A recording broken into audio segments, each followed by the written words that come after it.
Hey guys, sorry for the abrupt switch from landscape to vertical and switch of locations.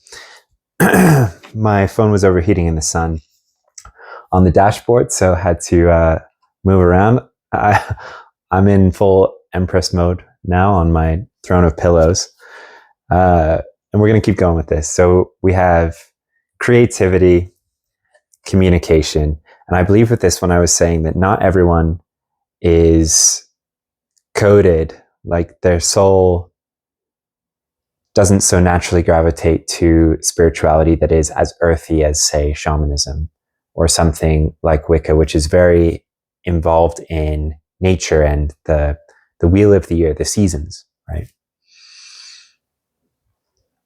Was there anything else about this one, Spirit?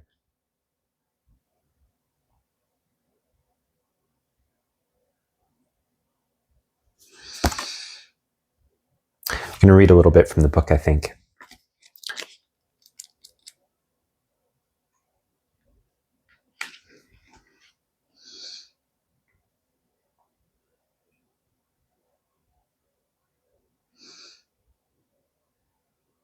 Okay, something else about this. There's an emphasis on sacred spaces in nature or ancestrally sacred places. Like you notice the kind of Stonehenge type architecture she's around here, these ancient temples, places of worship, places of magic is what they are,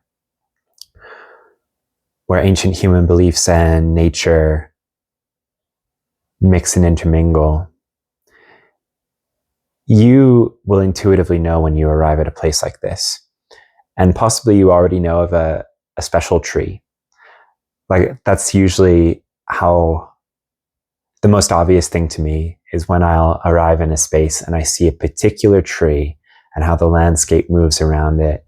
And sometimes if it's in a public space, people orient benches around it, or they orient like the space around it without any, there's no clear reason why, but it's just a natural thing to do. Like it's something that we recognize subconsciously. This is a sacred space and magic flows in this place.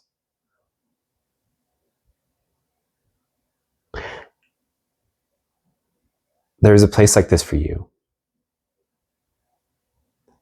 that will be activating.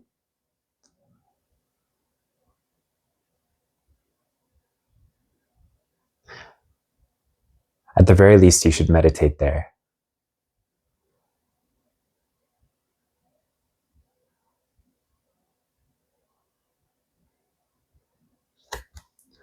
I'm not sure what else wants to be said about that.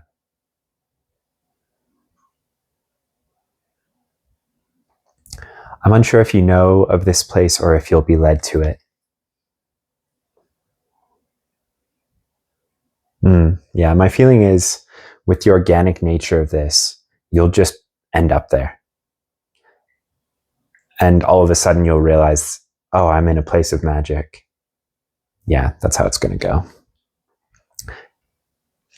Okay, yeah, no need for the book there. Last card. Yes.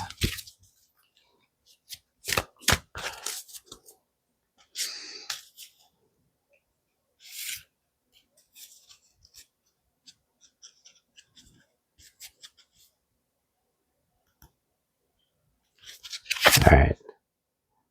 6, freedom.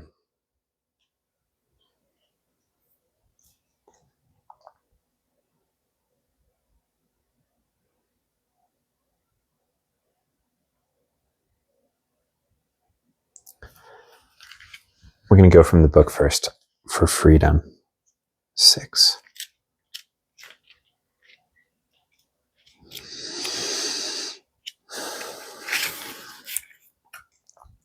Blackberry supports shadow work, helps face primal fears, protects and heals. Obsidian exposes flaws, weaknesses, and blockages,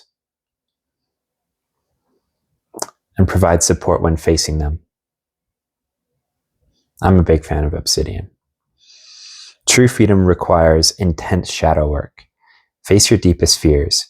Feel your hardest, scariest, most shameful emotions. Only through recognizing and naming them can you finally deal with them and be free.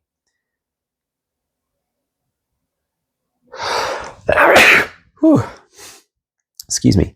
Do not go alone into the shadows of your soul. Call on the dark goddess who will guide and protect you. I am ready to face my worst fear or shameful emotion. I know I am not alone and that the dark goddess will guide me toward true freedom.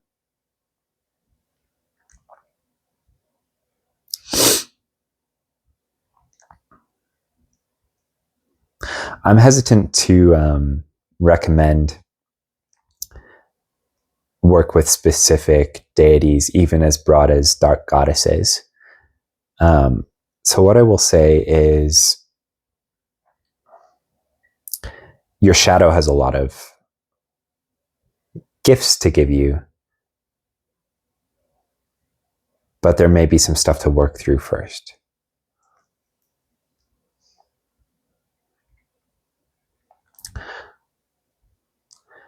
I don't even think that that's what's being emphasized. I think that maybe someone is just being told that, like, hey, your wilder, dark, feminine side, there's a lot of potential there. This is almost like a don't be afraid of your own power thing.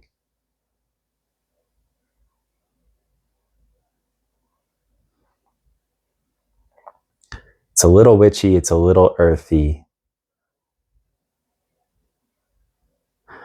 But mostly there's just this sense I have of you being this raw force of nature, learning how to unleash itself.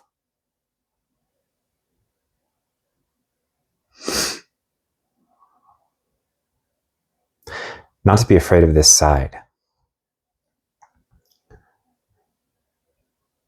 You might have a range of spiritual gifts that goes all up and down the spectrum, from what some people would label as light to what some people would label as dark. But that's okay. It's like, why would you not want to be all colors of the rainbow? This gives you more and varied power, truly.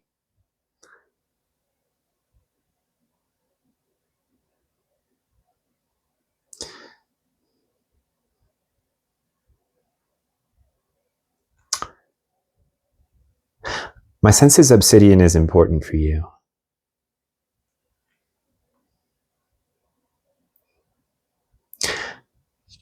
I'm being asked to talk about that. So, if you are aware of crystals and their metaphysical uses, you know that the dark crystals are protective, the black ones, the red ones, the ones associated with the root chakra. But in my experience, something like a black tourmaline is more absorbing of energy, like it takes on, it absorbs negative energies so that we don't have to deal with them. Obsidian is much more projective. It's much more defensive in my experience. So good for keeping things out. Whereas black tourmaline is better for like filtering through stuff that's already got in, if that makes sense. So someone here that distinction may be useful for you. Like when I very viscerally feel energy. So if black tourmaline hasn't been cleansed in a while and I pick it up, I feel that negative energy just like flow into me, and it's a bummer. So, but obsidian never. Yeah, I carry obsidian in my backpack everywhere I go, sometimes in my pocket as well. It's a really, really good one.